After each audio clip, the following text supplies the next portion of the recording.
Hi friends and family வணக்கம். இன்றைக்கி குழந்தைங்களோட லஞ்ச் பேக்கு என்னென்ன பேக் பண்ணேன்னு பார்த்துடலாம் வாங்க.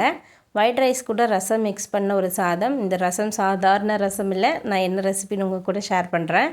ஸோ நெக்ஸ்ட்டு பொரியலுக்கு பார்த்திங்கன்னா சுக்குடி கீரை பொரியலும் ஆம்லேட்டும் வச்சுருக்கேன். வெங்காயம் மட்டும் போட்ட ஆம்லேட்டு. ஸ்நாக்ஸ்க்கு எப்பவும் போல் மிக்ஸ்டு நட்ஸ் வச்சுருக்கேன். கூட பார்த்திங்கன்னா இன்றைக்கி ஒயிட் கொய்யாப்பழம் வச்சுருக்கேன். கடலை பருப்பி வைக்கலையான்னு கேட்டிங்க. அது மட்டும் இல்லாமல் உங்கள் குழந்தைங்கள ஃபாலோ பண்ணிவிட்டு என்னோடய குழந்தையும் ரெகுலராக கடலை பருப்பி ஸ்நாக்ஸுக்கு கேட்குறான்னு சொல்லியிருந்தீங்க. ரொம்ப ஹாப்பியாக இருந்துச்சு. ஸோ சீக்கிரமே கடலை பருப்பி வாங்கிடலாம். நீங்கள் கொடுக்குற ஸ்நாக்ஸ் கொஞ்சம் ஹெவியாக இருக்கே, சாப்பிட்டுட்டு வந்துடுவாங்களா அப்படின்னு சொல்லி கேட்டிருந்தீங்க. என்னோடய பையன் எப்போவுமே ஸ்நாக்ஸ் கம்ப்ளீட் பண்ணிட்டு வந்துடுவான். பொண்ணு மட்டும் அந்த ஒரு முந்திரி, ஒரு பாதாம் அந்த மாதிரி பேலன்ஸ் வச்சுட்டு வருவாள். ஈவினிங் வந்ததுமே நான் கண்டிப்பாக அதை சாப்பிட வச்சுட்டு தான் மற்ற வேலையே பார்ப்பேன். காலையில் சாப்பிட்றதுக்கு பார்த்திங்கன்னா தக்காளி சாதமும் கேரட் பீன்ஸ் பொரியலும் வச்சுருந்தேன். ஸோ அதை ஊட்டி விட்டு அனுப்பிச்சாச்சு.